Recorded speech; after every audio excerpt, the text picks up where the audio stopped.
يصلون على النبي يا أيها الذين آمنوا صلوا عليه وسلموا تسليما اللهم صل على محمد وعلى آل محمد كما صليت على إبراهيم وعلى آل إبراهيم إنك حميد مجيد اللهم بارك على محمد وعلى آل محمد كما باركت على إبراهيم وعلى آل إبراهيم إنك حميد مجيد الحمد لله আল্লাহ রাব্বুল আমিনের শুকরগুজার হচ্ছি যে আল্লাহ রাব্বুল আমিন আমাদেরকে সাইয়্যিদুল আইয়াম জুমার দিনে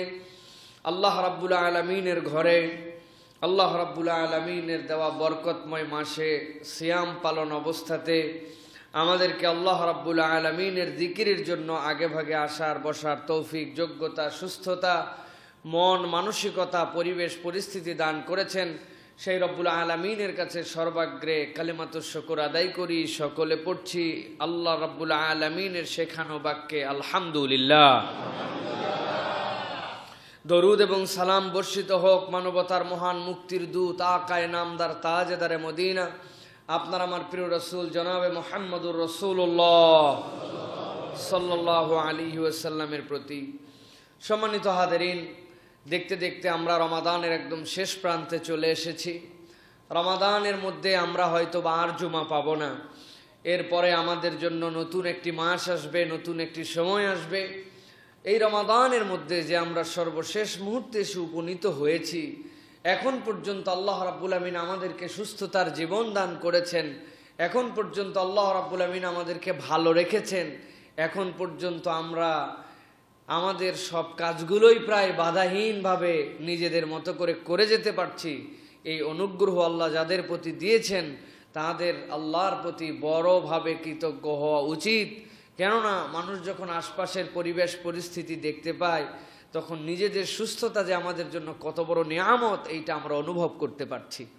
আমাদের হয়তোবা অনেকের এখন আয় কমে গেছে, হয়তোবা আমাদের মধ্যে এখন অনেকের ব্যবসা বাণিজ্য খারাপ যাচ্ছে, হয়তোবা মনের দুঃখ আছে, যেতে চাইছিলাম দেশে যেতে পারি নাই, যেখানে আছে সেখানে আমাদেরকে ঈদ করতে হচ্ছে, হয়তোবা কেউ ঈদের বোনাস পাচ্ছেন অথবা পাচ্ছেন না, হয়তোবা কারো কারো নানাবিধ অসুবিধা আমাদের রয়েই গেছে, এটাই স্বাভাবিক।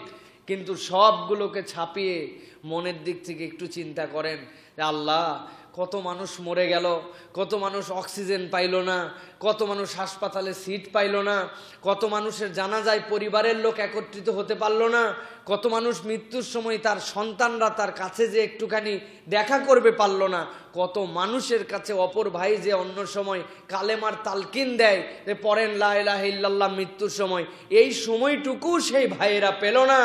আজকে সেই জায়গাতে আমরা স্বাভাবিক জীবনযাপন করছি, হয়তো অর্থনৈতিক কষ্ট কিছু বুঝছি, হয়তোবা আনন্দের উদযাপনের কষ্ট কিছু অনুভব করছি, হয়তোবা যা খাওয়ার ইচ্ছা করেছিলাম সেরকম কিছুতে কমতি অনুভব করছি, কিন্তু আল্লাহ এখন পর্যন্ত সুস্থ রেখে নিজের পায়ে স্বাভাবিক জীবনযাপনের তৌফিক দিয়েছেন। এইটা বান্দাকে অনুভব করে রবের প্রতি কৃতজ্ঞ হতে হবে, ঠিক কিনা? এটা অন্তর থেকে অনুভব করতে হবে। এটা কেবলমাত্র বক্তব্যের বিষয় নয়, আমি আপনাদের কাছে বলে দিলাম আর আমি আপনাদের কাছে জিজ্ঞাসা করলাম বলেন ঠিক কিনা। আপনারা তো হুজুরের কথায় কখনো ভুল করেও বলবেন না, ভুল বলবেন, হুজুর মাইন্ড করবে না, তাহলে আমি বলবো ঠিক কিনা, আপনারা যদি বলেন বা ঠিক, তাহলে হইল। আমি তো ঠিক জানার জন্যই ঠিক কিনা শুনতে চাইছি আপনাদের কাছে, আপনারাও সুন্দর বলে দিচ্ছেন ঠিক। এই যে ঠিক খালি বলছি কথা ঠিক, কিন্তু অন্তর থেকে অনুভব করার ক্ষেত্রে আমাদের অনেক দুর্বলতা, আমাদের অনেক বেশি অপারগতা। কারণ আমরা অন্তর থেকে মাথা ঘামায় চিন্তা করে আল্লাহর জন্য যদি কৃতজ্ঞ হই, ওইটাই হচ্ছে প্রকৃত হামদ। কেবল ঠোঁটের উচ্চারণের নাম হামদ নয়।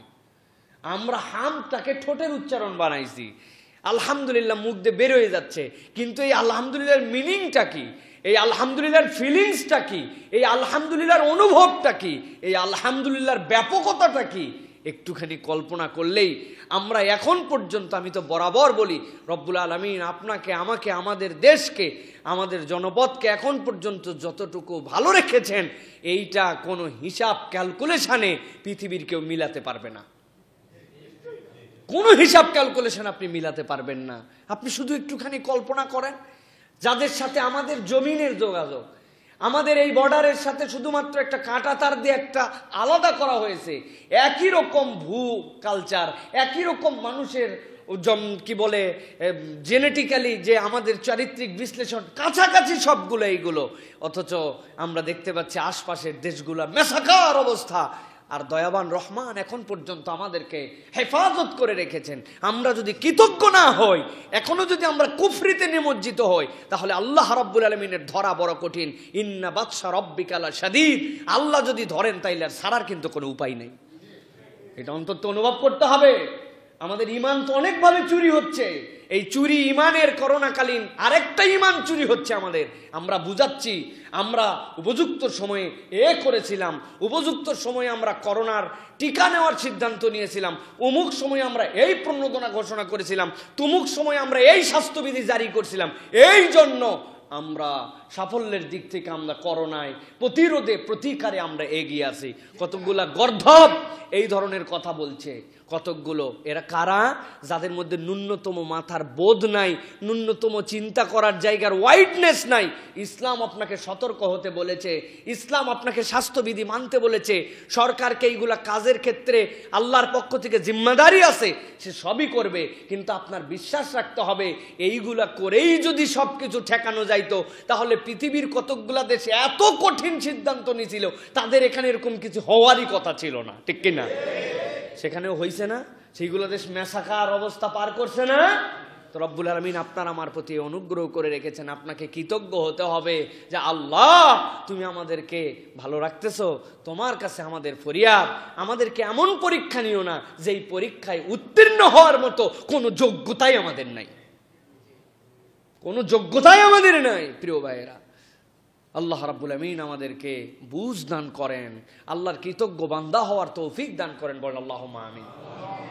সূরা নিসার একটা আয়াত আর সূরা আহজাবের একটা আয়াত আপনাদের কাছে সংক্ষিপ্ত সময় কিছু কথাবার্তা আমরা আজকের আলোচনায় আমরা জানা এবং বোঝার চেষ্টা করব। সাথে সাথে রমাদানের শেষ পর্বে যেগুলো আমাদের কতকগুলো শরঈ সম্মত বিধিবিধান সামনে আসছে, সেগুলোর উপরে আমাদের কিছু কথাবার্তা আজকে রাখার চেষ্টা করব। আল্লাহ রাব্বুল আমিন যেন আমাদের এই কথাগুলি বুঝে আমল করে আমাদেরকে দুনিয়া আখিরাতে কামিয়াব হওয়ার তৌফিক দান করেন, বলে আল্লাহুম্মা আমিন।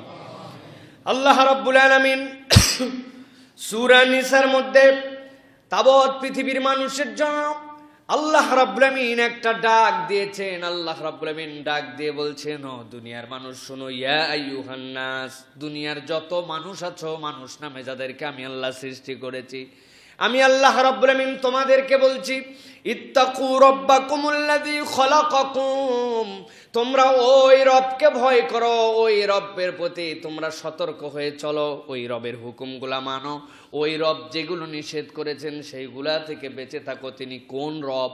আল্লাহ বলছেন তিনি তো সেই রব আল্লাযী খলাকাকুম মিন নাফসিন ওয়াহিদা, তিনি তো তোমার সেই রব যেই রব তোমাদেরকে একটা প্রাণ থেকে সৃষ্টি করেছেন। তাবৎ পৃথিবীর মুফাসসিররা বলছেন সেই প্রাণ যেখান থেকে আল্লাহ রাব্বুল আমিন সৃষ্টি করেছেন তিনি হচ্ছেন সাইয়্যিদিনা আদম আলাইহিস সালাম।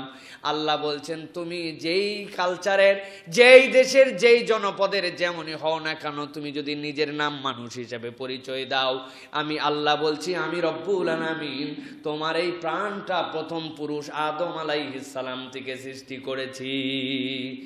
আমার রব্বুল আমিন বলছেন ওয়া খালাকা মিনহা যাওজাহা, আর আমি আল্লাহ রাব্বুল আমিন ওই আদম থেকেই তার স্ত্রীকে সৃষ্টি করেছি।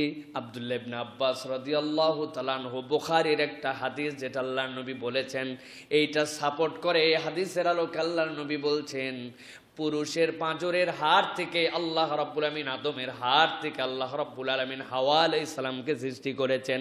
সেই হিসাবে প্রথম আদম আলাইহিস সালাম, সেখান থেকেই হাওয়া আলাইহিস সালাম, এরপরে সারা পৃথিবীতে আল্লাহ রাব্বুল আলামিন মানবকুলকে ছড়িয়ে দিয়েছেন। আল্লাহ বলছেন প্রথম প্রাণ যেই আল্লাহ সৃষ্টি করেছেন, ওই আল্লাহ যে মানব মণ্ডলীকে সৃষ্টি করলেন, তুমি যেই মানুষই হও না কেন, তোমার রব, তোমার স্রষ্টা হিসাবে আল্লাহ রাব্বুল আলামিন তোমাদের প্রতি হুকুম দিচ্ছেন, তোমরা আল্লাহকে ভয় করে চলো। আল্লাহ রাব্বুল আলামিন এরপরে বলছেন, কেবলমাত্র এই প্রথম পুরুষ, প্রথম নারী, যাদের থেকে যেই প্রাণ থেকে আল্লাহ রাব্বুল আলামিন তোমাদেরকে সৃষ্টি করলেন, করার পরে ওয়াবাত্তা মিনহুমা রিজালান কাসীরান ওয়া নিসা, আল্লাহ বলছেন এরপরে অজস্র অজস্র পুরুষ, অজস্র অজস্র নারী আল্লাহ রাব্বুল আলামিন পুরা পৃথিবীর মধ্যে ছড়িয়ে দিলেন, তোমাদেরকে সৃষ্টি করলেন। সেই রব্বুল আলামিন তোমাদের জন্য নির্দেশনা দিচ্ছেন, তুমি যদি তোমার রবকে প্রকৃত অর্থেই অনুভব করতে পারো, আল্লাহ বলছেন ওই রবের হুকুমগুলাকে মেনে চলা আমি আল্লাহ তোমাদের জন্য দায়িত্ব করলাম। দুনিয়ার যত মানুষ এসেছে, দুনিয়াতে যত মানুষ আসবে, তাকে স্বীকার করতে হবে যে সাইয়্যিদিনা আদম আলাইহিস সালাম থেকে আল্লাহ একটা প্রাণ সৃষ্টি করেছিলেন মানুষ নামে, ওই মানুষ থেকে আমরা সৃষ্টি। আমরা কোনো বানর থেকে, কোনো বিবর্তন থেকে আমরা সৃষ্টি নই, বরং আমাদের সৃষ্টির শুরুই মাখলুকের শ্রেষ্ঠ আশরাফুল মাখলুকাত মানুষ হিসাবে, অরিজিন হিসাবে আল্লাহ আমাদেরকে সৃষ্টি করেছেন। সুবহানাল্লাহ। এটা আমাদের ঈমান, এটা আপনাকে পরিপূর্ণভাবে বিশ্বাস করতে হবে যে মানুষ কোনো বিবর্তন থেকে আসে নাই, আল্লাহ মানুষ হিসাবেই মানুষকে সৃষ্টি করেছেন। কেবল সৃষ্টি করেন নাই আল্লাহ রাব্বুল আলামিন, আল্লাহ একমাত্র সৃষ্টি, খলাকাল্লাহু আদামা বিয়াদিহি, একমাত্র সৃষ্টি যেটাকে আল্লাহ রাব্বুল আলামিন নিজের হাতে সৃষ্টি করেছেন। সুবহানাল্লাহ। এই যে আমাদের চেহারা, এই যে আমাদের অবয়ব, এইটা বড় দামি একটা রূপ। কেন? কারণ আল্লাহ পৃথিবীতে যা কিছু সৃষ্টি করেছেন, ইযা আরাদা শাইআন ইয়াকুলু লাহু কুন ফায়াকুন, আল্লাহ বলেছেন হও, আল্লাহ যে খেয়াল পেশ করে বলেছেন সেই খেয়ালে সেটা হয়ে গেছে। আল্লাহ চাইলে মানুষকে ওইভাবে বানাইতে পারতেন, কিন্তু মানুষের আদি পিতা সাইয়্যিদিনা আদম আলাইহিস সালামকে আল্লাহ নিজে যত্ন করে জান্নাতের মধ্যে সৃষ্টি করে নিজে ফুৎকার দিয়ে রূহ দিয়েছেন তাকে। সুতরাং মানুষের এই যে চেহারা, এই চেহারার ক্ষেত্রে এই জন্য বলা হয়, এই চেহারাটা আল্লাহ রাব্বুল আলামিন আদমের যে নিজের ছাঁচে নিজের হাতে বানাইছেন, পুরা পৃথিবীর মানুষের এই মুখ, এই চেহারা, এইটা আল্লাহর বরকত, এটা আল্লাহর পরোক্ষভাবে সেই আদমের সৃষ্টি তত্ত্বের থেকে আল্লাহর হাত দিয়ে তৈরি আমাদের এই চেহারাগুলো। সুবহানাল্লাহ। এটা আল্লাহর হাতের তৈরি, এটা এত সহজ বিষয় নয়, এটার অনুপমতা আছে, এটার নিখুঁতত্ব আছে। আল্লাহ রাব্বুল আলামিন বলছেন এটাকে আমি অনুপম করেছি। কিরকম অনুপম? সূরা ৩ এর তাফসীর পড়ে দেখবেন আপনারা।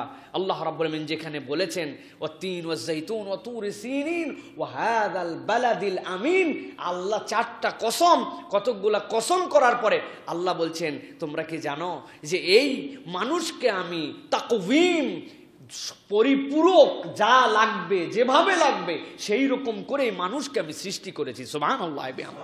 মানুষের দেহতত্ত্ব নিয়ে যারা চিন্তা করেন, মানুষের দেহের মধ্যে কি মেকানিজম আছে, এই মেশিন, এই কার্যক্রম নিয়ে যারা চিন্তা করেন, তারা তো বিস্ময়ভীত হয়ে যান। সামান্য আমাদের যে কোনো মেশিন চলাতে গেলে কত তার তেল মোবিল চেঞ্জ করতে হয়, কয়দিন পর পর আমাদের ফিল্টারের জন্য, যারা গাড়ি চালান আপনারা বুঝবেন, মোবিল ফেলে দেওয়ার সময় মোবিল ফিল্টার চেঞ্জ করতে হয়, এসি এক সিজন চলার পরে এসির জন্য এয়ার ফিল্টার চেঞ্জ করতে হয়, মসজিদের এসিগুলোর এইটা খুলে দিয়ে হাওয়া টেনে বের করে ওখানে ধুলা লেগে থাকে, এটা পরিষ্কার করতে হয়। কিন্তু একটা মানুষ 60-70 বছরে তার শরীরের লক্ষ লক্ষ লক্ষ লক্ষ লিটার পানিকে তার শরীর থেকে পরিশোধক করে কিডনি 2টা বের করে দিচ্ছে, আপনাকে ছেঁকে ছেঁকে ফিল্টার করছে। কোনোদিন কিডনির ফিল্টার পরিষ্কার এবং পরিবর্তন করার প্রয়োজন পড়ছে নাকি আমাদের? নষ্ট হইলে এমন জিনিস যে পরিবর্তন তো দূরের কথা, মানুষ জীবনই শেষ হয়ে যায়। কল্পনাই করলাম না আমরা, একটু ভাবলাম না আমরা কি বিস্ময়কর নিয়ামত রব্বুল আলামিন দিয়েছেন। আরে এত দূর চিন্তা করতে হবে কেন? আপনি শুধু চিন্তা করেন, এই যে চোখের পলকগুলো আমরা ফেলি, চোখের পলক কি জন্য ফেলি ভাই? আমরা ভাল লাগে না অনেকক্ষণ তাকায় থেকে, এই জন্য। এই চোখটা যেন স্বচ্ছভাবে দেখতে পারে, এই চোখটার উপরিভাগের মধ্যে একটা ফ্লুইড দিয়ে এই চোখটাকে আবার চলনের উপযুক্ত যেন থাকতে পারে, আল্লাহ রাব্বুল আমিন এই অনবরত এরকম ছোট্ট ছোট্ট লিকুইড আকারে চোখের মধ্যে বিভিন্ন দিক থেকে আসছে, আর সেইটা আপনার চোখের মধ্যে মুছে মুছে আবার চোখকে উপযুক্ত রাখছে। একটা মানুষ, বিজ্ঞানী একজন ডেনমার্কের, উনি বলেছেন একটা মানুষ যতবার তার হায়াতের 50 বছরের জীবনে এই যে চোখটা পলক ফেলে আর চোখের যে লিকুইডটা দিয়ে চোখটাকে আল্লাহ রাব্বুল আলামিন স্বচ্ছ রাখেন, এইটা কেনা যদি লাগতো তাহলে ওই মানুষের জীবনের 1/4 আয় এইটার পিছনে ব্যয় করে দিতে হতো। কয় টাকা আয় করেন? কত সারা জীবনের আয় কত? হিসাব করেন, 1/4 ব্যয় হতো মানুষের। এইটা এত দামি মেটেরিয়ালস আল্লাহ রাব্বুল আলামিন, এত দামি ফ্লুইড এর মধ্যে রব্বুল আলামিন দিয়েছেন। খাচ্ছি আমরা অনবরত, আমাদের জারক রসগুলো এই যে গাল থেকে বেরিয়ে যাচ্ছে, পেটের মধ্যে আছে, কি খাওয়ার, তাড়াতাড়ি খা, তাড়াতাড়ি খা, সময় নেই, এখন গাড়ি ছেড়ে দিবে, মসজিদে যাওয়া লাগবে, আর 1 মিনিট 26 সেকেন্ড, ওরে জোরে অর্ধেক চিবানো অর্ধেক না চিবানো, গিলে পানি খেয়ে নিলাম, পেটের মধ্যে চলে গেল। বাথরুম করার সময় খেয়াল করে একটু দেখেন মাঝে মাঝে যে বাথরুমে যেভাবে খাইছিলেন ওইভাবে বেরোচ্ছে না এইগুলো একদম ডাস্ট হয়ে তারপরে একটা আকারে বেরোচ্ছে। কি হয় পেটের মধ্যে? পেটের মধ্যে যাওয়ার পরে এই যে টক্সিনগুলো আমাদের পেটের মধ্যে নিক্ষেপ করা হয়, সেই টক্সিনগুলো পেটের মধ্যে যাওয়ার পরে তার কাজ কি?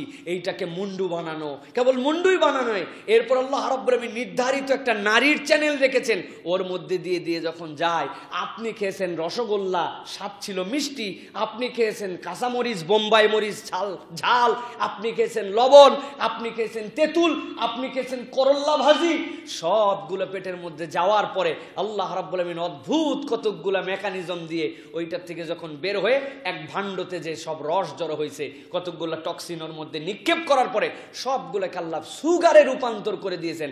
আমাদের পেট তো প্রকৃতার্থে এক একটা সুগার ফ্যাক্টরি। একটু যদি আবার বেশি হয়ে যায় তখন আবার ইনসুলিন দিয়ে সেই সুগার লেভেল কমানো লাগে আমাদের জন্য। রব্বুল আলামিন কি মেকানিজম দিয়ে রেখেছেন! কোনোদিন যার ডায়াবেটিস হয় নাই সে বুঝবে না এটার দাম কত, যার একবার ডায়াবেটিস হয়েছে খাবারের দিকে তাকানোর পরে সে বুঝতে পারে যে আমার শরীরের এই সিস্টেমটার দাম কত। কি যাদেরকে ওষুধ খেতে হয় সকাল বিকাল, আর নিয়ম করে খেতে হয়, মেপে খেতে হয়, গায়ের মধ্যে ইঞ্জেকশন নিতে হয়, ইঞ্জেকশনের দাম দিয়ে ইঞ্জেকশন কিনতে হয়, তখন বুঝতে পারে যে এটা কি অদ্ভুত মেকানিজম রব্বুল আলামিন দিয়েছেন। ওই যে সুগার তৈরি হলো, পুরা শরীরের মধ্যে এনার্জি সাপ্লায়ার হিসেবে সেটা চলে যাচ্ছে। এই যে অদ্ভুত মেকানিজম, এইটা আল্লাহ রাব্বুল আলামিন বলছেন লাকাদ খালাকনাল ইনসানা ফি আহসানি তাকওয়িম, আমি মানুষকে এত অনন্য করে সৃষ্টি করেছি। আমি আল্লাহ বলছি, ওইটা প্রথম মানুষ আদম আলাইহিস সালামেরটা আমি নিজে হাতে তৈরি করেছি। তার সন্তান হিসাবে পরোক্ষভাবে প্রত্যেকটা বনি আদমের আল্লাহর হাতের ছোঁয়ার সেই রূপকথা নিয়ে সে চলাফেরা করছে। আমি আল্লাহ এই জন্য বলছি, তুমি তোমার রবকে চিনে সেই রবকে ভয় করো, সেই রবকে। আল্লাহ অপর জায়গায় এটা আবার হুমকি দিয়ে রাখছেন। আল্লাহ বলছেন তুমি যদি ভয় না করো, তুমি হয়তো ভাবছো দুনিয়ার বুকে তুমি কথাটা শুধু মুখ দিয়ে বলো, তাই না? আমরা কথা তো মুখ দিয়ে বলি শুধু। আল্লাহ রাব্বুল আলামিন বলছেন এমন একটা দিন আসবে, আল ইয়াউমা নাখতিমু আলা আফওয়াহিহিম ওয়া তুকাল্লিমুনা আইদিহিম ওয়া তাশহাদু আরজুলুহুম বিমা কানু ইয়াকসিবুন। এমন দিন তোমার সামনে আসবে যেদিন ওই যেটা দিয়ে কথা বলতে ওইটাই বধির, আর বাকি সবগুলা চালু। যেটা দিয়ে বলতে ওইটা অক্ষম, যেগুলো বলতো না সেটা সক্ষম। কি কলমবাজি করছো তুমি, তোমার ওই হাত ওই কলমবাজির হিসাব তখন আল্লাহর সামনে হাজির করে দিবে যে আল্লাহ, একজনের নামে এজহার লিখছিলাম, ওই এজহারের মধ্যে কি কি বানায়া বানায় আমি লিখছিলাম। আল্লাহ রাব্বুল আলামিন ওই দিন ওই 2 নখ দিয়ে বলায় দিবেন। বলাবেন না আল্লাহ? আল্লাহ রাব্বুল আলামিন ওই দিন আপনার নখ দিয়ে ওই কথা বলাই দিবেন। পেটের মধ্যে কি কি খাইছিলাম, ওইটা কি হারাম না হালাল ছিল, ওইটা খাওয়া উচিত না অনুচিত ছিল, আপনাকে বলতে হবে না, আপনার পেট ওই দিন আল্লাহর কাছে সাক্ষ্য দিয়ে দিবে, ঠিক কিনা? আপনি গিয়েছিলেন এক জায়গায়, যাওয়ার আল্লাহর নিষেধ ছিল, কেউ দেখে নাই, ঘুটঘুটে অন্ধকার, কিন্তু আপনার পা বলবে আল্লাহ বলো কি, এতই ফেব্রুয়ারি এতটা এত মিনিট এত সেকেন্ডের সময় আমি ওই পাওয়ার বডিরে নিয়ে ওই জায়গায় হাজির করছিলাম, ও বললেই হবে নাকি? পা তখন আপনার আমার বিপক্ষে সাক্ষ্য দিবে, কারণ আল্লাহ রাব্বুল আমিন এইগুলার স্রষ্টা হিসেবে সৃষ্টি করেছেন এবং সেইটার হিসাব নেওয়ার ক্ষমতা আল্লাহ নিজের কাছে রেখেছেন। আল্লাহ রাব্বুল আমিন এই জন্য বলছেন ওয়াত্তাকুল্লাহাল্লাযী তাসাআলুনা বিহি ওয়াল আরহাম, ইন্নাল্লাহা কানা আলাইকুম রাকিবা। আল্লাহ বলছেন, ও দুনিয়ার মানুষ, তোমরা বরাবর আল্লাহকে ভয় করো, যেহেতু আল্লাহর কাছে তোমরা জিজ্ঞাসিত হবে। তাসাআলুনা, তোমাদেরকে আল্লাহর কাছে জবাবদিহি করতে হবে। আর সবচেয়ে বেশি আল্লাহকে ভয় করার পরে আরেকটা বিষয়ে ভয় করো, আল আরহাম। তোমাদেরকে রব্বুল আমিন যে সৃষ্টি করলেন, করার পরে রব্বুল আমিন তোমাদেরকে বিভিন্ন গোত্রে বিভক্ত করেছেন, বিভিন্ন পরিচয়ে বিভক্ত করেছেন, বিভিন্ন ধরনের ধারা উপধারা কালারে তোমাদেরকে আলাদা করেছেন। কিন্তু এইগুলা মানুষের মধ্যে কতকগুলা মানুষের সাথে রক্তের সম্পর্ক দিয়ে দিয়েছেন, পিতার দিক দিয়ে রক্তের সম্পর্ক হয়ে গেছে। কতক মানুষকে বিবাহ করা যাবে, কতক মানুষকে বিবাহ করা যাবে না। কিন্তু এই বিবাহ করা যোগ্য বা অযোগ্য যাই হোক, এই মানুষগুলা যে রেহেমের সম্পর্ক, এই মানুষগুলার জাতীয়তার সম্পর্ক, আল্লাহ বলছেন যারা আল্লাহকে ভয় করে আর আল্লাহর কাছে জবাবদিহি করতে হবে এই আশাটা করে, সেই মানুষগুলার জন্য আল্লাহর আরেকটা বড় নির্দেশনা, তোমরা তোমাদের আত্মীয়তার সম্পর্কগুলাকে সমুন্নত রাখো। আত্মীয়তার সম্পর্ক, নিজেদের মধ্যে যে আত্মার বন্ধন, আল্লাহ বলছেন এটা খুব দামি একটা নিয়ামত, এইটাকে তোমরা অবহেলা করো না। আল্লাহর কাছে এই বিষয়ে তোমাদেরকে জিজ্ঞাসিত হতে হবে। আমরা আমাদের সম্পর্কের ক্ষেত্রে এখন আপন আপন স্বার্থে আমরা নিমজ্জিত হয়ে আত্মীয়দের আমাদের কোনো চিন্তাও নাই, চেতনাও নাই, আত্মীয়তার সম্পর্কও নাই। অনেকে গর্ব করে বলে, আরে কিসের ফুফাতো ভাই মামাতো ভাই, এইগুলোর তো এখন চিনি না, দেখলে চিনবই না। সেই ছোটবেলায় আম্মা গল্প করছিল, মানে উনি এইটা গর্ব করে বলে যে উনার পরিচয় নাই, উনি চিনে না আত্মীয় স্বজন, উনার ভাই বেরাদাররা উনি চিনে না। আল্লাহ বলছেন খবরদার, এরকম নয়। আল্লাহ বলছেন তোমাদের জন্য ওয়াত্তাকুল্লাহাল্লাযী তাসাআলুনা বিহি ওয়াল আরহাম ইন্নাল্লাহা কানা আলাইকুম রাকিবা। তোমরা যেগুলো কাজ করো সেই কাজের খবরদারি আল্লাহর কাছে আছে, এই জন্য তোমরা তোমাদের আত্মীয়তার সম্পর্ককে সমুন্নত রাখো। প্রিয় ভাইয়েরা, আমাদের জন্য এ রমাদান যে শাহরুল মুয়াসাত, এই রমাদান যে আপনার আমার জন্য যে নিয়ামত নিয়ে এসেছে, সেটার অনন্য একটা নিয়ামত হচ্ছে আপনার আমার জন্য রমাদান হচ্ছে একটি সুসম্পর্ক গঠনের, সহমর্মিতা, অপরের প্রতি ভালোবাসা দেখানোর একটা মাস হচ্ছে রমাদান। আমি মাঝে মাঝে বলি, আমাদের সমাজে মানুষজনের ডাক নাম থাকে, থাকে না ভাই? সুন্দর সিরাজুল ইসলাম নাম, কিন্তু ডাক নাম দিছে ধলু, যেহেতু একটু ফর্সা ধলু, এরকম বলে না ভাই? অমুক আছে আব্দুল গফফার, কিন্তু ডাক নাম দিছে তার কালু, আছে না? আমাদের এরকম আছে। আবার মানুষের নাম যাই হোক অনেক বড় হয়ে গেছে, কিন্তু বাপ মারা তার আদর করে বাবু ডাকছে, ওই বাবু নামই তার হয়ে গেছে। এই যে আমাদের নিক নেমের কালচার আছে, এইটা আমাদের অনেকের মধ্যে এইটা আছে। আল্লাহ রাব্বুল আলামিন রমাদানের নাম একটা নিক নেম রাখছেন রসুলের দ্বারা। রমাদানেরও একটা ডাক নাম আছে। রমাদানের ডাক নামটা কি? রমাদানের ডাক নাম হচ্ছে শাহরুল মুয়াসাত। মুয়াসাত, মুয়াসাত মানে কি? সহমর্মিতার মাস। এটা রমাদানের আদর করে আল্লাহর নবী ডাক নাম দিয়েছেন, সুবহানাল্লাহ। রমাদানের ডাক নাম কি? শাহরুল মুয়াসাত। মুখস্থ করেন, শাহরুল মুয়াসাত। মুয়াসাত মানে সহমর্মিতা, অপরের প্রতি আপনার আদর, অপরের প্রতি আপনার ভালোবাসা, অপরের প্রতি আপনার হৃদয়ের আকর্ষণ, অপরের প্রতি আপনার দুঃখে শেয়ার, অপরের প্রতি আপনার অন্তরের নম্রতা, এইগুলো যদি রমাদানের মধ্যে আপনি অনুভব করতে পারেন, তাহলে বুঝবেন আপনার রোজা, আপনার রমাদান আপনার জীবনে প্রভাব পড়ছে। আর রমাদানে যদি আপনার শরীর, আপনার কথাবার্তা, আপনার আচরণ, কেউ চাইলে কারো কাছে গেলে আপনার যদি আরো উগ্রতা হয়, বুঝবেন এই রমাদান আপনার আমার জীবনে কোনো এফেক্ট ফেলতেছে না, এইটা কেবল হাউ হাউ আর না খাওয়ার মাস বানায় পার করতেছে আমরা। প্রিয় ভাইয়েরা, এই জন্য অন্তর থেকে আমাদের অনুভব করতে হবে রমাদান হচ্ছে সহমর্মিতার মাস।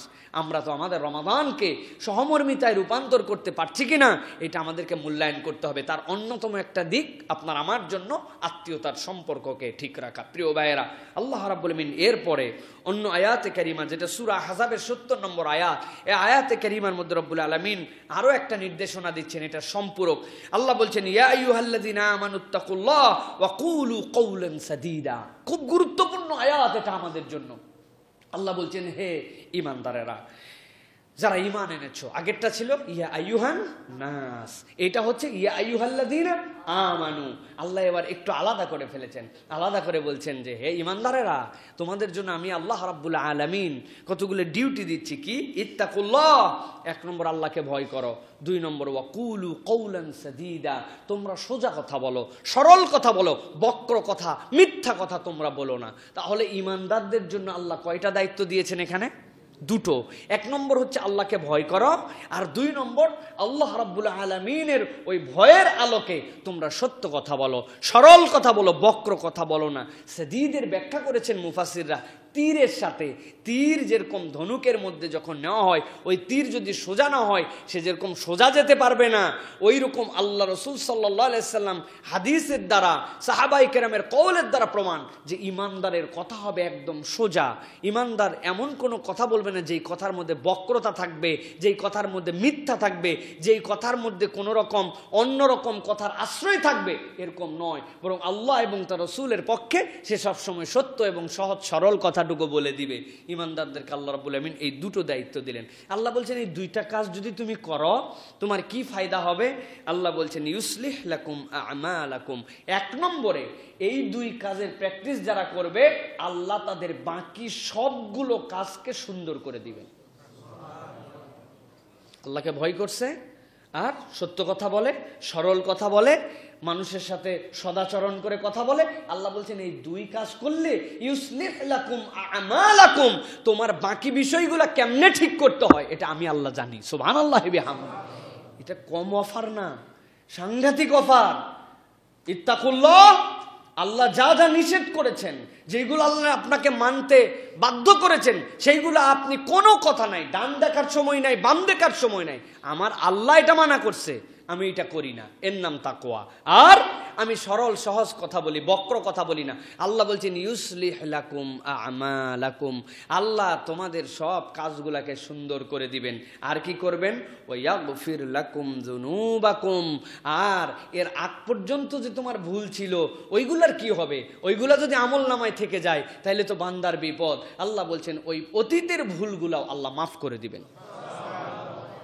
ওয়াগফির লাকুম যুনুবাকুম, তোমাদের গুনাহ খাতা মাফ করে দিবেন। এই দুটো কাজ যদি আমরা করতে পারি প্রিয় ভাইরা, আল্লাহ বলছেন ওয়ামাইয়ুতিল্লাহা ওয়া রাসূলাহু ফাকাদ ফাযা ফাওজান আযীমা, আর কেউ যদি আল্লাহ আর তার রাসূলকে অনুসরণ করে, আল্লাহ এবং তার রাসূলের ইতাআত করে, আল্লাহ যেভাবে বলেছেন ওই কাজগুলোকে যদি রাসূলুল্লাহ সাল্লাল্লাহু আলাইহি সাল্লামের দেখানো পদ্ধতিতে সেই মানুষগুলা করে, আল্লাহ বলছেন ফাকাদ ফাযা ফাওজান আযীমা, ওই ব্যক্তিরা দুনিয়ার বুকে চূড়ান্ত সফল এবং পরকালেও আল্লাহর কাছে সফল হয়ে যাবে।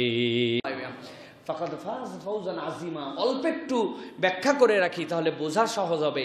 এই আয়াতে কারিমাতে আল্লাহ বলছেন দুনিয়ার বুকে তোমরা আল্লাহকে ভয় করবে আর আল্লাহ রাব্বুল আলামিনের দেখানো পদ্ধতিতে সত্য সহজ কথা বলবে।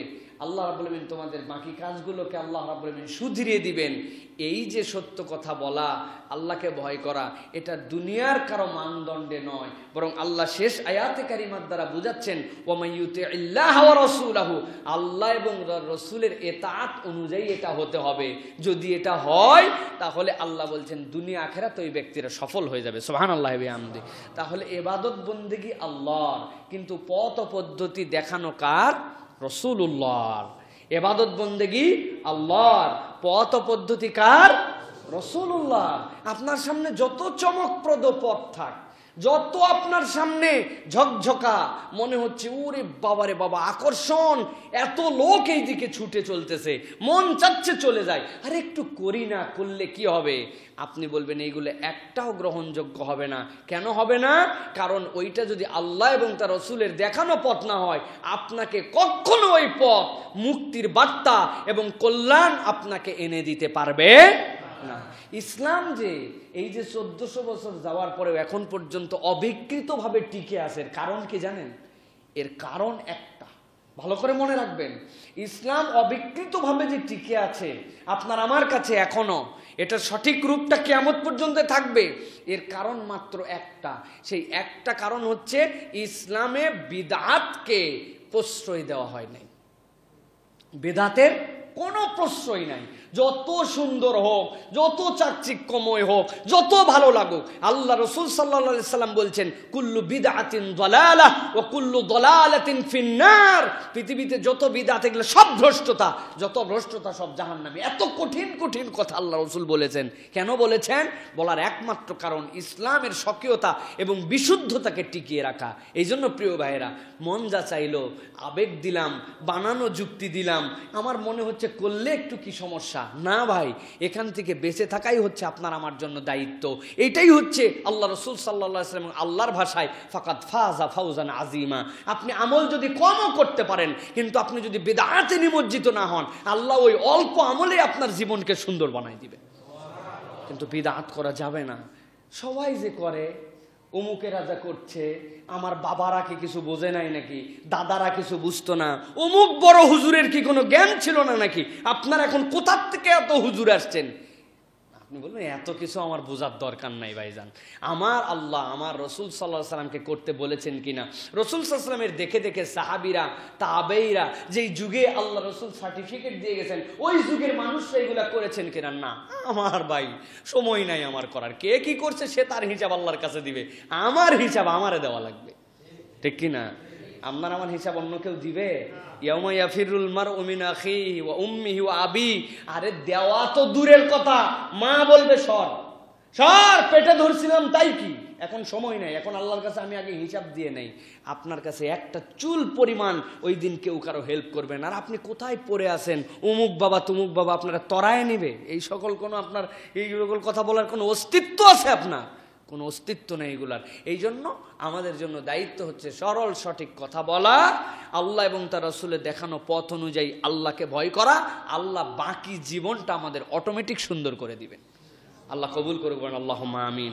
এবার আসেন আমরা কিছু কথাবার্তা, যেগুলো এই রমাদান কেন্দ্রিক, সামনে আমাদের ঈদ চলে আসতেছে, এই কেন্দ্রিক আমরা কিছু কথাবার্তা সংক্ষিপ্ত সময় আমরা জেনে নেই। বাংলাদেশ সহ সারা পৃথিবীতে এখন একটা বিষয় আমাদের কাছে উপস্থাপিত হয়, সারা পৃথিবীতে একদিনে রোজা, একদিনে ঈদ করলে আমাদের সমস্যা কোথায়? এই দাবির আলোকে অনেকে একদিনে করাও শুরু করে দিয়েছেন সারা পৃথিবীতে। প্রিয় ভাইয়েরা, এক্ষেত্রে আমাদের খুবই সংক্ষিপ্ত দুটি বক্তব্য। একটা বক্তব্য হচ্ছে রাসূলুল্লাহ সাল্লাল্লাহু আলাইহি সাল্লাম থেকে। রাসূল আরবি সাল্লাল্লাহু আলাইহি সাল্লাম বলেছেন, আল ফিতরু ইয়াউমা ইফতিরুন নাস ওয়াল আদহা ইয়াউমা ইউদাহিন নাস। রাসূল বলেছেন, ওই দিনেই তোমরা ঈদ করো রমাদানের, ওই দিনেই তোমরা ঈদ করো কুরবানির, যেই দিন মানুষেরা তোমাদের জনপদের করে। সুতরাং এই হাদিসের আলোকে অধিকাংশ মানুষ তার দেশের যে চাঁদ, সেই চাঁদ দেখে যে ঈদ করে, আল্লাহ রাসূল সাল্লাল্লাহু আলাইহি ওয়াসাল্লামের নির্দেশনা হচ্ছে এই রাষ্ট্রের অধীনে থেকে ওই রাষ্ট্র ব্যবস্থা, ওই রাষ্ট্রের যারা জনগণ, তাদের সাথে ঈদ করা, এটা আমাদের জন্য দায়িত্ব। অন্য হাদিসের মধ্যে রাসূলুল্লাহ সাল্লাল্লাহু আলাইহি ওয়াসাল্লাম বলছেন, আন-নাহরু ইয়াউমা ইয়ানহারুল ইমাম ওয়াল ফিতরু ইয়াউমা ইফতিরুল ইমাম। যেদিন ইমাম তথা রাষ্ট্রপ্রধান তোমাদের জন্য নহর করবেন তথা কুরবানি করবেন, সেই দিনই তোমাদের কুরবানি। আর যেই দিন তিনি রমাদানের ঈদ পালনের ঘোষণা দিবেন, সেই দিনই তোমাদের জন্য কি বলে রমাদানের ঈদ। এই জন্য বলা হয়, কোনো বিচ্ছিন্ন মানুষ যদি চাঁদ দেখেও ফেলে, তার ওই বিচ্ছিন্ন দেখাকে হুকমান সকলের ক্ষেত্রে একত্রিত করা হবে না, বরং তুমি দেখছো বলে যে আলাদা ঈদ করবে, রাসূলুল্লাহ সাল্লাল্লাহু আলাইহি ওয়াসাল্লাম সাহাবীদের থেকে নিষেধ আছে, বরং অধিকাংশ জনগণের সাথে মিলিয়ে তোমাকে এই দিন ঈদ করতে হবে। এখানে কিছু লজিক এবং কিছু যুক্তির কথা আসবে। যেরকম আমরা বলতে পারি একটা কথা, যে আমাদের আগের দিনে চাঁদ ওঠে শাওয়ালের, পরের দিনে আমরা ঈদ করি, তাই না? কতটুক সময় পাই? সর্বোচ্চ আমরা 12 ঘন্টা পাই। মাগরিবের পরে চাঁদ ওঠে, এরপরে আমরা ফজরের পরে আমরা ঈদুল ফিতরের সালাত আদায় করি। সুতরাং এই জায়গাতে কিন্তু খুবই সংক্ষিপ্ত সময়। এই জায়গাতে চাইলেও এই সময়টাকে বাড়িয়ে অন্য দেশের আশপাশে রাসূলুল্লাহ সাল্লাল্লাহু আলাইহি ওয়াসাল্লামের যখন যে জামানায় ছিলেন মানুষকে জানানো সম্ভব ছিল না। কিন্তু রাসূল আরবি সাল্লাল্লাহু আলাইহি ওয়াসাল্লাম যদি এইটা তার তামান্না থাকতো, অথবা এটা তার পক্ষ থেকে নির্দেশনার বিধান হতো, তাইলে অন্তত একটা সুযোগ রাসূলুল্লাহ সাল্লাল্লাহু আলাইহি ওয়াসাল্লামের ক্ষেত্রে ছিল কি, যে কুরবানি যখন হয়, কুরবানিতে চাঁদ ওঠে আগের দিন, আর পরের দিনই আমরা কুরবানি দেই, তাই তো? তাই কুরবানির চাঁদ ওঠে একদিন, তার 10 দিন পরে যে আমরা কুরবানি দেই, ঠিক কিনা? তাহলে মদিনাতে রাসূলুল্লাহ সাল্লাল্লাহু আলাইহি ওয়াসাল্লাম যদি চাইতেন যে মদিনায় চাঁদ দেখা গেছে, অন্তত আশপাশের ইরাক, ইয়েমেন, জর্ডান, আশপাশের যে সকল দেশ আছে জাজিরাতুল আরবে দ্রুতগামী ঘোড়া যদি পাঠায় দিতেন, আশপাশে 200-500 কিলোমিটার এই 10 দিনে যে জানাই দেওয়া যেত যে মদিনায় চাঁদ উঠছে, তোমরা এই দিন কিন্তু কুরবানি করো। রাসূলুল্লাহ সাল্লাল্লাহু আলাইহি ওয়াসাল্লাম, সাহাবীরা এরকম কোনো প্রচেষ্টাই করেন নাই। যেহেতু 10 দিন সময় পাওয়ার পরেও এইটা করেন নাই, বরং রাসূল বলে গেছেন আন-নাহরু ইয়াওমা ইয়ানহারুল ইমাম ওয়াল ফিতরু ইয়াওমা ইফতিরুল ইমাম। ইমাম যেই দিন ঘোষণা দিবেন সেই দিন তোমরা ঈদ করবে, সেই দিন কুরবানি করবে। সেই হিসাবে আমরা বলবো এই যে অন্য দেশের সাথে মিলিয়ে নিজের দেশের অধিকাংশ জনগণকে ছাপিয়ে ঈদ করা, এইটা ইসলামী চেতনার পরিপন্থী। তবে এখানে একটি বক্তব্য আছে, মহাজাগতিক এখন যে জ্যোতির্বিজ্ঞান সেটা অনেক এগিয়েছে, সেই ক্ষেত্রে চাঁদের উদয়স্থল কোন দেশ থেকে কোন সময় চাঁদ দেখা যাবে এইটা কিন্তু বিজ্ঞানীরা এখন অনেকাংশেই বলতে পারেন, তাদের এই বড় বড় টেলিস্কোপ দিয়ে তারা। সেই ক্ষেত্রে যদি মুসলিম উম্মাহ একত্রিত হয়, মুসলিম রাষ্ট্রপ্রধানগণ সবাই মিলে যদি ওয়াইসিতে বড় বড় যারা এই ধরনের বিজ্ঞানী আছেন, ওলামায়ে কেরাম আছেন, তাদেরকে নিয়ে বসেন, তারা যদি একটা সম্মিলিত সিদ্ধান্ত মুসলিম বিশ্বের জন্য দেন, তখন আমরা এটা অ্যাকসেপ্ট করে নিতেও পারি। এটা যে একদম রুদ্ধ, এই ইস্তেহাদের জায়গা নেই এরকম বলবো না, কিন্তু যতক্ষণ পর্যন্ত ইস্তেহাদ হচ্ছে না, আপনি ক্ষুদ্র একটা জনগোষ্ঠীর মধ্যে থেকে এই কাজ যদি করেন, এটা দৃষ্টিকটু। তারপরেও বলবো যদি কেউ এরকম করেনও, তারা ইস্তেহাদ করেন, তাহলে হয়তোবা তাদের ইস্তেহাদের ক্ষেত্রে গলত থাকতে পারে অথবা ঠিক হতে পারে। তাদেরকে যে আবার একবারে বাতিল বলে দেওয়া, তাদের কিছুই হচ্ছে না, তারা ইসলাম থেকে খারিজ হয়ে গেছে, এটাও কিন্তু আমাদের জন্য বাড়াবাড়ি, এটাও আমরা বলবো না। তবে রাসূলুল্লাহ সাল্লাল্লাহু আলাইহি ওয়াসাল্লামের এই নির্দেশনা এবং এই যুক্তিগুলোর আলোকে বোঝানো যায় যে এইটাই আমাদের জন্য নিরাপদ। যেই রাষ্ট্রে থাকবো ওই রাষ্ট্রের যারা দায়িত্বশীল থাকবেন, অধিকাংশ মানুষ যেদিন ঈদ করবেন, এটা উম্মার ঐক্যের স্বার্থে, ইমানদারদের ভালোবাসার স্বার্থে আমাদের সেই দিনেই ঈদ উদযাপন করা উচিত। অন্য রাষ্ট্র, অন্য দেশের সাথে ঈদ উদযাপন করা আমাদের জন্য সম্পূর্ণ ঠিক নয়। এটা গেল 1 নম্বর ইস্যু। এরপরে আমাদের জন্য রয়েছে, সামনে আমাদের জন্য ঈদ চলে আসছে। সেই ঈদের ক্ষেত্রে আমরা যদি কিছু সুন্নাহ প্র্যাকটিস করি, তাহলে ইনশাআল্লাহ আমাদের জীবনে কতগুলো বরকত হবে। একজন মানুষ যখন ঈদের রাতের চাঁদ উঠে যাবে, এই চাঁদ দেখা থেকে ঈদের সালাত যাওয়া পর্যন্ত 8টা মৌলিক সুন্নাহ তার জীবনে বাস্তবায়ন করলে ঈদ উদযাপনও হবে, রাসূলুল্লাহ সাল্লাল্লাহু আলাইহি ওয়াসাল্লামের সুন্নাহও তার জীবনে বাস্তবায়ন হবে। তার জন্য ঈদের রাতের থেকে 8টা সুন্নাহর প্রথম সুন্নাহ, বাংলাদেশের সবচেয়ে অবহেলিত সুন্নাহ, রেডিও এবং টেলিভিশনের কাছে সমর্পিত সুন্নাহ, সেটি হচ্ছে চাঁদ দেখা এবং তার জন্য দোয়া করা।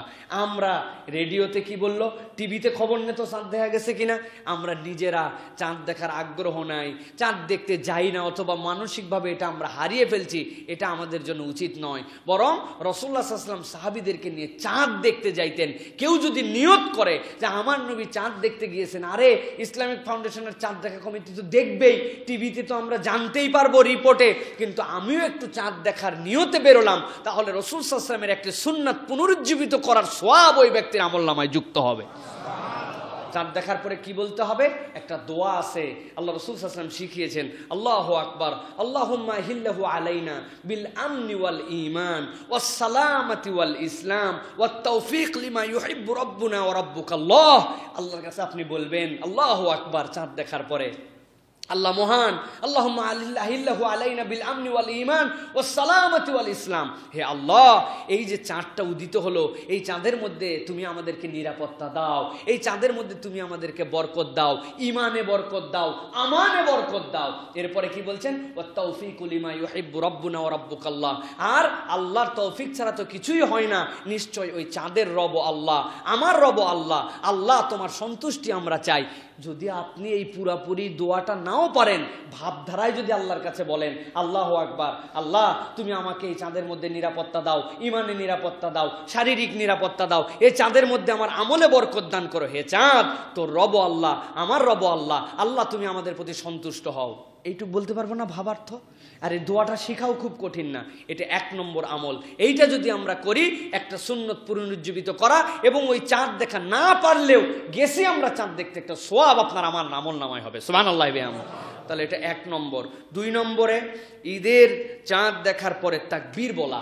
আমাদের যে তাকবীরটা আমরা জানি যে এই কি বলে, আমরা কুরবানির ঈদে বিশেষ করে আল্লাহু আকবার লা ইলাহা ইল্লাল্লাহ আল্লাহু আকবার লিল্লাহিল হামদ, এই তাকবীরটা মৃদু মৃদু কণ্ঠে বলা। এক্ষেত্রে কোরআন আমাদেরকে নির্দেশনা দিচ্ছে। আল্লাহ বলছেন ওয়ালিতুকাম্মিলুল ইদ্দাতা ওয়ালিতুকাব্বিরুল্লাহ আলা মা হাদাকুম ওয়া লাআল্লাকুম তাশকুরুন। আল্লাহ যে তোমাদের ইদ্দত পূর্ণ করালেন, আল্লাহ রাব্বুল আলামিন তোমাদের যে সময়গুলোকে অতিবাহিত করালেন, এর শুকরিয়া স্বরূপ তোমরা আল্লাহর তাকবীর বলো। সুতরাং 2 নম্বর আমল হবে মৃদু মৃদু কণ্ঠে ওই ঈদের নামাজে যাওয়া পর্যন্ত আল্লাহর এই তাকবীর বলতে থাকা। আমাদের এই তাকবীরের কোনো কালচারই নাই। আমাদের ঈদের চাঁদ দেখা গেল, শুরু হয়ে গেল এখন বাদ্য বাজনা, ড্যান্স, আড্ডা, একবারে শয়তান মনে করেন একদম ডাইরেক্ট আমাদের প্রত্যেকের কাঁধের মধ্যে ভর করে দিল, ঠিক কিনা? এরকম করা যাবে নাকি? এই পূর্ণতার কারণে আরো বেশি আল্লাহ শুকুর গুজার বান্দা হতে হবে। এটা হচ্ছে 2 নম্বর আমল, এটা আমাদের জন্য প্র্যাকটিস করতে হবে। 3 নম্বরে ঈদের দিন সকাল থেকে এরপর আমাদের কতগুলো আমল হবে।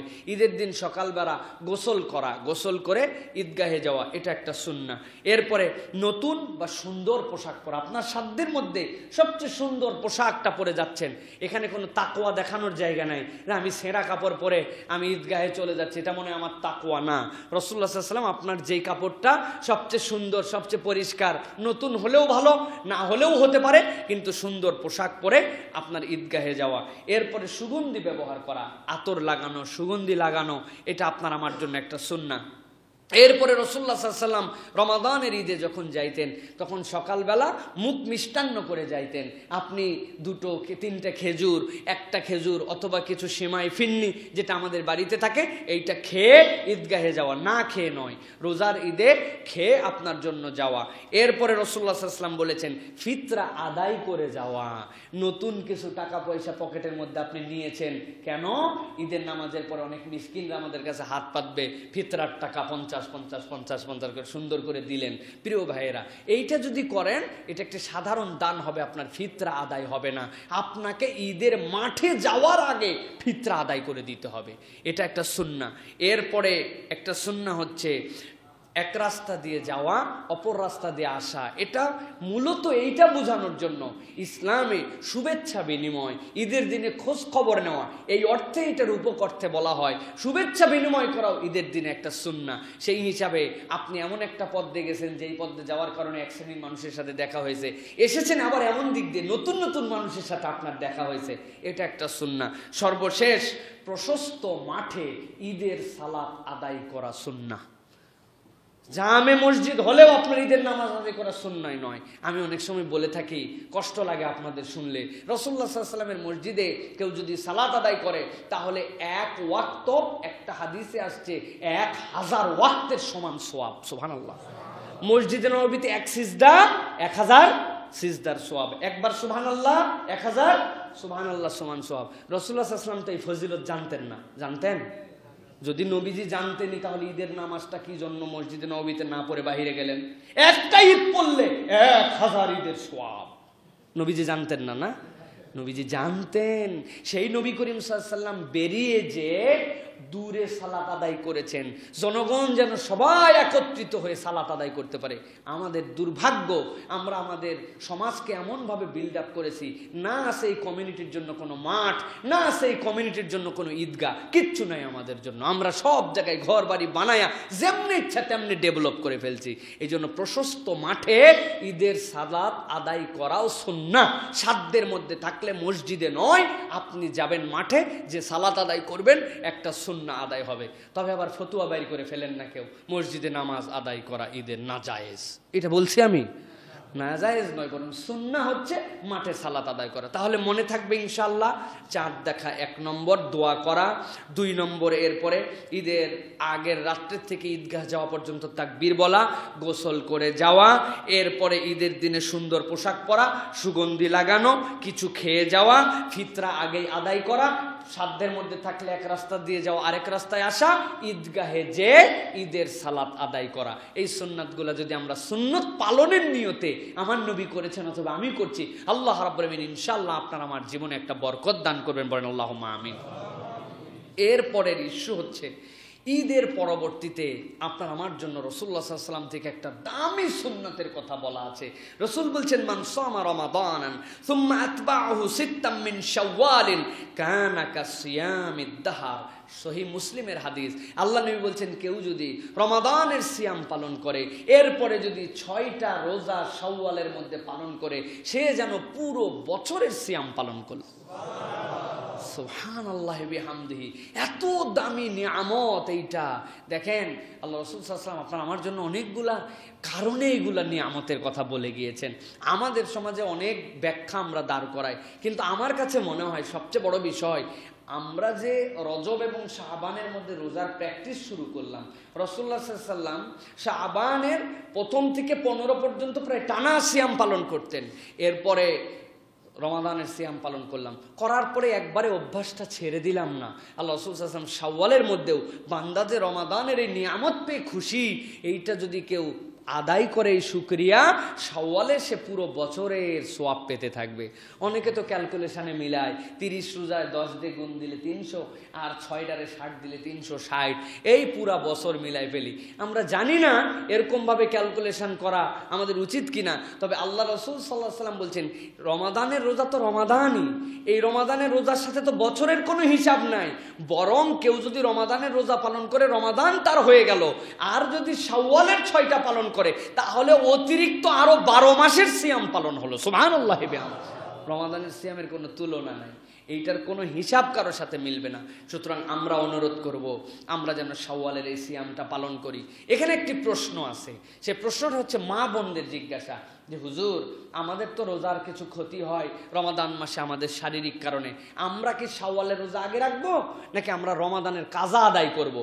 এক্ষেত্রে 2 ধরনের যুক্তি আছে। যে আমাদের যেই রোজাগুলি ফরজ, সেই রোজা যদি কাঁধে রেখে আমরা দুনিয়ার থেকে চলে যাই, ওইটা কোটিটা নফল রোজার দামের সাথে মিলবে না। এই জন্য অনেকেই বলেন আগেই আপনি সিয়াম পালন করে ফেলবেন ফরজগুলি, তারপরে নফল। আরেক দলের উলামায়ে কেরামের বক্তব্য হচ্ছে যে আপনার জন্য শাওয়ালের যে সিয়াম, এটা আর অন্য কোনো মাসে পালন করলে আপনি এই সওয়াব আর পাবেন না। পাবো? আল্লাহ রাসূল সাল্লাল্লাহু আলাইহি ওয়াসাল্লাম মান সামা রমাদান সুম্মা আতবাহু সিত্তাম মিন শাওয়াল, শাওয়ালে কেউ যদি 6টা রোজা পালন করে, তাহলে পুরো বছরের সিয়ামের সওয়াব হবে। এটা শাওয়ালের পরে আপনি যদি জিলহজে, আপনি যদি জিলকদে, আপনি যদি মুহররমে করেন, সওয়াব হবে? হবে না। কিন্তু আপনি যদি মুহররমে, এরপরে জিলকদে যদি আপনি ফরজের কাজা আদায় করেন, কাজা আদায় হয়ে যাবে। এই জন্য অনেক ওলামায়ে কেরামের বক্তব্য হচ্ছে, এইটার মধ্যে বেশি মতদ্বৈততা অথবা চিন্তা ভাবনা না করে আপনি শাওয়ালের রোজাটা শাওয়ালে আদায় করেন, এরপরে ফরজটা আদায় করবেন, ইনশাআল্লাহ আল্লাহ সওয়াব দান করে দিবেন। তবে কেউ যদি মনে করেন না, আমি ফরজটা আগে আদায় করে ফেলি, নফল করতে পারবো কি পারবো না, শরীরের অবস্থা থাকবে কিনা, এটা তার চিন্তা চেতনা। এখানে আমাদের কোনো কনফ্লিক্ট নাই, অথবা এই নিয়ে কোনো বাদানুবাদ নাই। এগুলো ইস্তেহাদি মাসালা। তবে আমরা উৎসাহ দিব যে আপনার সাধ্যের মধ্যে থাকলে আপনি শাওয়ালের রোজাটা আগে করে ফেলেন, কারণ এই শাওয়ালের রোজা অন্য মাসে পালন করা যায় না। প্রিয় ভাইয়েরা, এরপরে আপনার আমার জন্য সর্বশেষ যে বিষয়, রাসূলুল্লাহ সাল্লাল্লাহু আলাইহি ওয়াসাল্লাম থেকে আপনার আমার জন্য এই রমাদানে কতগুলো যে অভ্যাস করেছি, তার মধ্যে অন্যতম একটা অভ্যাস আমাদের জন্য, মুসলমানের জন্য, ইমানদারের জন্য, মানুষের জন্য, আল্লাহর পছন্দনীয় বান্দা হওয়ার জন্য, দুনিয়া আখিরাতে নিজের নাজাত পাওয়ার জন্য একটা গুণের নাম হচ্ছে দান করা। কি করা? একদিন ফেরেশতারা, হাদিসের মধ্যে আসছে, হযরত আনাস রাদিয়াল্লাহু তাআলা আনহু থেকে বর্ণিত, ফেরেশতারা বলছেন আল্লাহকে, আয় রব্বুল আলামিন, তোমার বাতাসের শক্তি আমরা দেখি, বাতাস তো আল্লাহর সৈনিক, বাতাসের যে কি পাওয়ার, বাতাসের যে কি শক্তি, ফেরেশতারা এটা জানেন। ফেরেশতারা বলছেন, আল্লাহ, বাতাসের থেকেও শক্তিশালী আপনার কোনো সৃষ্টি আছে? ফেরেশতারা আল্লাহর কাছে জিজ্ঞাসা করেছে। আল্লাহ রাব্বুল আমিন ফেরেশতাদেরকে বলেছেন, নাম, ইবনু আদম ইয়াতাসাদ্দাক বিয়ামিনিহি ইউখফিহা মিন শিমালিহি। আল্লাহ বলেন, হ্যাঁ, বাতাসের থেকেও আমার একটা সৃষ্টি অনেক শক্তিশালী। কি? বনি আদম যখন দান করে, সে দান করে ডান হাতে, আর তার বাম হাত জানতে পারে না। আমি আল্লাহর কাছে এর মর্যাদা এবং এর যে শক্তি ওই বান্দার জীবনের জন্য আল্লাহর কাছে ওই বাতাসের সৃষ্টির থেকে এটা দামি। সুবহানাল্লাহ। মানে কি? বাতাস দ্রুতগামী হয়ে যেরকম এক অঞ্চল থেকে আরেক অঞ্চল চলে যায়, বাতাস দ্রুতগামী হিসাবে আল্লাহর হুকুমে যেরকম কোনো অঞ্চলকে মেসমার করে দিতে পারে, কোন বনি আদম যখন দান করে, আল্লাহ বলছেন ইয়াতাসাদ্দাকু বিয়ামিনিহি ইউখফিহা মিন শিমালিহি, তার বাম জানে না সে ডান হাতে কি দান করেছে, তার মানে সে গোপনে দান করে, লোক দেখায় না, অপরের কাছে প্রচারের আশায় দান করে না। এরকম দান আল্লাহর কাছে এর থেকে বেশি দ্রুত কবুল। সুবহানাল্লাহ বিহামদিহি। প্রিয় ভাইয়েরা, সুতরাং এই দান আমাদের জন্য বড় নিয়ামত। আরেকটা সহি হাদিসের মধ্যে এসেছে, আল্লাহ রাসূল সাল্লাল্লাহু আলাইহি সাল্লাম বলছেন, সাদাকাতুস সিররি তুতফিউ গাদাবার রাব্বি তাবারাকা ওয়া তাআলা, যারা গোপনে দান করে, এই গোপনে দান তোমার রবের ক্রোধকে নিভাইয়ে দেয়। পানি যেরকম আপনি ঢেলে দিলে কাঠের আগুন নিভে যায়, ওই রকম আল্লাহ বান্দার উপর যখন রাগ করেন, বান্দা যখন গোপনে আল্লাহকে খুশি করার জন্য দান করে দেয়, আল্লাহ রাব্বুল আমিন ওই বান্দার উপর থেকে নিজের ক্রোধকে নিভাইয়ে দেন। সুবহানাল্লাহ বিহামদিহি। এটা অনন্য নিয়ামত, সাদাকা করা, দান করা। এইটা রাসূলুল্লাহ সাল্লাল্লাহু আলাইহি সাল্লাম বলেছেন, 7 শ্রেণীকে আল্লাহ রাব্বুল আলামিন আরশে আজিমের নিচে ছায়া দিবেন। ইয়াউমা লা জিল্লা ইল্লা জিল্লু, যেই দিন আল্লাহর ছায়া ছাড়া কোনো ছায়া থাকবে না।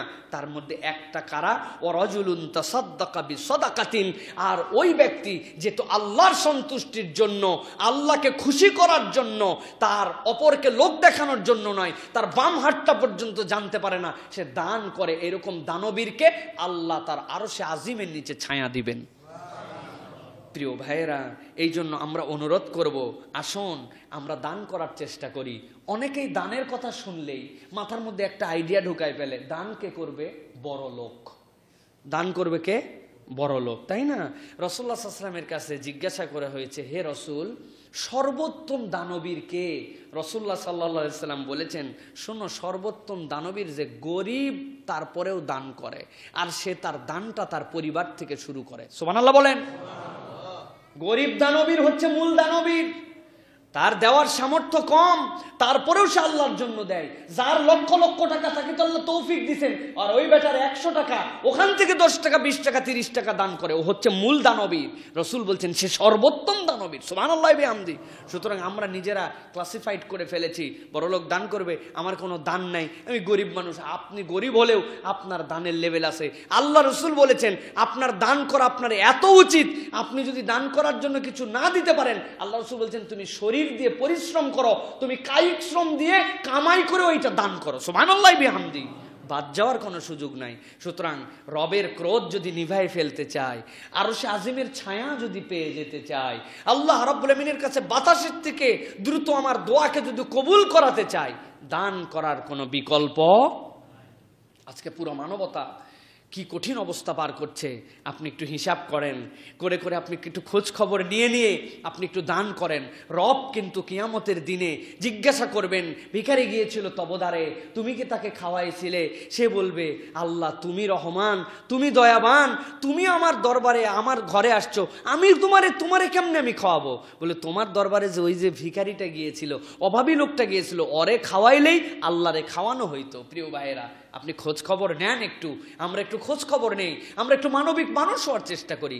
যেই লোকটার কাছে আমি চুল ছাঁটতাম, আচ্ছা ওই লোকটা এই অবস্থায় কেমন আছে? যেই মানুষটার কাছে বরাবর ঈদের জামা কাপড় আমারটা, আমার বউয়েরটা, আমার বাচ্চাদেরটা বানাতাম, এই বছর তো বানাচ্ছি না, যাক ঈদের জামা কাপড় নিব না, কিন্তু সেই লোকটা কেমন আছে? যেই লোকটা আমাদের বাড়িতে কাজ করত, এখন পরিস্থিতির কারণে কাজ করতে পারছে না, সেই মানুষটা কেমন আছে? আচ্ছা এই মানুষটা আগে টিউশনি করতো সম্ভবত, এখন তো দেখি স্কুলও খোলা নাই, কলেজও খোলা নয়, টিউশনিও নাই, ওই মানুষটা কেমন করে চলছে?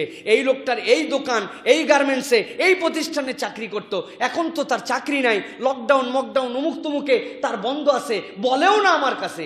এই ভাইটা কি করছে?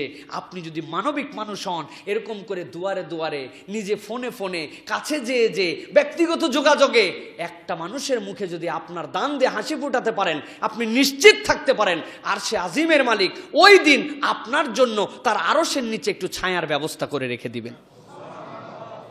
সো আমাদেরকে এই কালচার করতে হবে প্রিয় ভাইরা, একটু খোঁজ খবর নিতে হবে। একটু সামনে ঈদ আসছে, কেবল আমি আমার ঈদটাই উদযাপন করে ফেলছি এরকম জানি না হয়। আপনি একটু খবর নেন।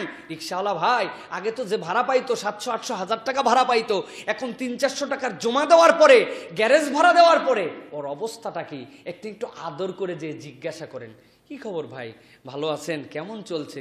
আরে বলেন না, নিঃসংকোচে বলেন কি অবস্থা। আমারও যে খুব ভালো অবস্থা তা না, আমি যে আপনার 1000 টাকা দিতে আসছি তা না। শুনি না, শোনার পরে চুপ করে 100 টাকা, 200 টাকা, 500 টাকা হাতে ধরায় বললেন, এইটা দিয়ে কিন্তু অন্য কিছু করবেন না। বাড়িতে যাওয়ার সময় বাবুদের জন্য একটু গোশ কিনে নিয়ে যান তো ভাই। কতদিন যে সে গোশটা কিনতে পারে নাই, 1 কেজি গোশ 550-600 টাকা দাম। কতদিন যে সে একটু লাচ্চা কিনতে পারে নাই, আর 1 কেজি নর্মাল চালের দাম তার 50 টাকা 60 টাকা কিনতে ত্রাহি ত্রাহি। তার বাসায় কোথার থেকে পোলাওয়ের চাল আসবে? আপনি যদি এরকম 1-2টা মানুষকে আপনার দান দিয়ে, আপনার সহানুভূতি দিয়ে, আপনার ভালোবাসা দিয়ে হাসি ফুটাই দিতে পারেন, আপনার জীবনের হাসিটা জান্নাতে ফুটে যাবে ইনশাআল্লাহ। আমরা পারবো তো ইনশাআল্লাহ প্রত্যেকে। আর খবরদার নিজের মধ্যে এই ভাবনা আনবেন না বড়লোকের কাজ এটা না। আমি যদি গরিব হই, আমার অর্থনৈতিক সক্ষমতা যদি কম হয়, আমি সর্বোত্তম দানকারী, কারণ আমার সামর্থ্যের মধ্যে থেকে আমি আল্লাহকে দেখাইছি। সুবহানাল্লাহ। আল্লাহ আমাদেরকে তৌফিক দান করুক, আল্লাহুম্মা আমিন। আজকের কথা যেটি, রমাদান আমাদের কাছ থেকে বিদায় নিচ্ছে, একটু মূল্যায়ন করতে হবে। এই রমাদানকে কি আমরা বিশ্বাসের সাথে বিদায় দিচ্ছি নাকি বিশ্বাসঘাতকতার সাথে? আরে রমজানের সাথে আবার বিশ্বাসঘাতকতা কেমন করে হয়? বিশ্বাসঘাতকতার সাথে বিদায় নাকি বিশ্বাসের সাথে বিদায়, এটা মূল্যায়ন করার সময় আপনার আমার শেষের দিকে এসেছে। যেই মানুষটা রমাদানে 5-7টা অনন্য গুণে গুণান্বিত হয়েছিল, রমাদানে একটা মানুষ বলতে পারবে না যে সে রোজাদার কিন্তু সে আল্লাহ রাব্বুল আলামিনের জন্য একটু ভালো কাজ করে নাই, এরকম মানুষ নাই। তার মনটাই ভালোর দিকে একটু মাইল হয়েছে। রমাদান কোরআন পড়তে জানে, 1 পাতা 1 খতম কোরআন পড়ে নাই, এরকম মানুষ নাই। রমাদান ফরজ সুন্নাত এরপরে কিছু তারাবি, কিছু তাহাজ্জুদ, কিছু কিয়ামুল লাইল করে নাই, এরকম মানুষ নাই। রমাদান একটু দান তাকে করতে শিখিয়েছে। রমাদান চোখের গুনাহ এখন করতে পারি নাকি? আরে আমি রোজা আছি, এখন চোখ দিয়ে গুনাহ করা যায়? রমাদান আরে আমি এখন গান শুনতে পারি নাকি? নাউজুবিল্লাহ। আপনার অন্তরের মধ্যে ফিলিংস হয়েছে, যদি ভুলও করেন আপনার অন্তরটা আবার সারা দিয়েছে। তার মানে রমাদানকে বিশ্বাস করে, তার একটা বিশ্বস্ত বন্ধু হয়ে আমরা রমাদানকে কাটানোর চেষ্টা করেছি। ভুল হলেও আমরা রিয়েলাইজ করেছি, ইস আজকে এটা করলাম না, করা উচিত ছিল রে, লোকটারে গালি দিয়ে দিলাম, নাউজুবিল্লাহ, আসলে তো রোজা থেকে গালি দেওয়ার কথা ছিল না, তাও গালি দিলাম। তার মানে আপনার অন্তরের মধ্যে ফিল হয়েছে যে এটা আমার করা উচিত নয়। এখন রমাদান চলে গেল, পরের দিন থেকেই নামাজ বাদ, পরের দিন থেকেই এমনভাবে আপনার জীবনে ব্যাক করলেন আপনি যে আগের থেকে বেশি খারাপের মতো অবস্থা। আগে আপনি যা করতেন এখন তাই করতেছেন। কোরআন শরীফ একবারে তাকের উপরে 1 বছরের জন্য তুলে রেখে দেওয়া হলো, এর দান খয়রাত বন্ধ করে দেওয়া হলো, মুখ চালু হয়ে গেল, মিথ্যা জারি হয়ে গেল। এরকম যদি আমাদের হয় তাহলে রমাদানকে আমরা বিশ্বাসঘাতকতার সাথে আমরা বিদায় দিচ্ছি, যে এতদিন তোমারে পাইছিলাম, সুন্দর নড়াচড়া করে রাখছি, আসলে আমি একটা বিশ্বাসঘাতক, তোর যে মেয়াদ শেষ, এখন তোরে আমি আর গুনি না, পাত্তা দেই না, এরকম হয়ে যাবে। প্রিয় ভাইরা, এই জন্য আল্লাহ রাব্বুল আলামিন কোরআনুল কারীমের একটা আয়াত দিয়েছেন, সূরা নাহাল 92 নম্বর আয়াত। আল্লাহ একটা বুড়ির সাথে উদাহরণ দিচ্ছেন। আল্লাহ বলছেন, ওয়ালা তাকুনু কাল্লাতী নাকাদাত গাজলাহা মিন বা'দি কুওয়াতিন আনকাসা। আল্লাহ বলছেন ওই রকম হয়েও না, এমন এক বুড়ি, তার কাছে অনেক সুতা আছে, সে সুন্দর করে সুতাগুলা পাকায়া পাকায়া কাঠিমের মধ্যে জড়ো করছে, করার পরে কি করছে, সব জড়ো, এখন ওইটা দিয়ে বুনানোর কাজে দেন, যে কাজে দেন সেই কাজে করতে পারবে। কিন্তু বাদা কুওয়াতিন আনকাসা, সবগুলা গুছানোর পরেও এমন এলোমেলো করছে যে আগে তো জড়ো করছিল, এখন এলোমেলোর ঠেলায় নতুন করে আর কাঠিমে ওইটা ঢুকানোই যাবে না, সে সব বরবাদ করে দিছে। তোমরা এইরকম পাগলামো করো না, কারণ আমরা যে সুন্দর করে এখন গুছিয়ে এনেছি আমাদের জীবনটা, এইটা যদি সামনে আমরা অব্যাহত রাখতে পারি, সামনে আমরা নিয়ত করব প্রত্যেক মাসে সোমবার বৃহস্পতিবার, না পারলেও আইয়ামে বীজের সিয়ামগুলো পালন করব। রমাদান আমাকে সিয়াম শিখাইছে, বাকি মাসগুলোতে আমি একটু একটু, রমাদান আমাকে রেগুলার কোরআন শরীফ পড়ানো শিখিয়েছে, আমি বাকি মাসগুলোতেও আমি একটু একটু করে কোরআন তেলাওয়াত করব। রমাদান আমাকে অন্যায় দেখার থেকে বিরত রেখেছে, বাকি মাসগুলোতে আমি সেই কাজের দিকে এফোর্ট দেব। রমাদান আমাকে দান করতে শিখিয়েছে, বাকি সময়টুকু আমি দান করার ক্ষেত্রে অগ্রগামী হব, ভালো মানুষ, আল্লাহ ভীরু মানুষ হয়ে চলবো। রমাদান আমাকে এমন একটা জিনিস শিখিয়েছে, কোনো কিছু আমাকে সেটা শিখাতে পারে নাই। আমার সামনে খাবার ছিল, বাথরুমে ধরার লোক ছিল না, কেউ দেখার মানুষ ছিল না, তারপরেও আমি এক ঢোক পানি পর্যন্ত খাই নাই। ছাতি ফেটে গেছে, জিহ্বা শুকিয়ে গেছে, চোখ দিয়ে ধোঁয়া ধোঁয়া দেখছি, তারপরেও একটু কিছু খাই নাই। কেউ ছিল না, কেবল আল্লাহকে সাক্ষী রেখে ভয় করে এই কাজ করেছিলাম। রমাদান চলে গেছে, সিয়াম এখন নাই, কিন্তু সেই আল্লাহ আছেন, সেই আল্লাহ দেখেন, সেই আল্লাহ এখনো ওই রমাদানের না খাওয়া যেরকম দেখছেন, বাকি কাজগুলোও দেখেন। আমার সামনের কাজগুলো ওই ফিলিংসে হবে। এটা হচ্ছে বিশ্বাসের সাথে রমাদানের বিদায়। আমরা এই মূল্যায়নটা করে আগামীর পথগুলোকে সাজায় নিয়ে আমরা যেন চলতে পারি। আল্লাহ যেন তৌফিক দান করেন, বলেন আল্লাহুম্মা আমিন। ওয়া আখির দাওয়ানা।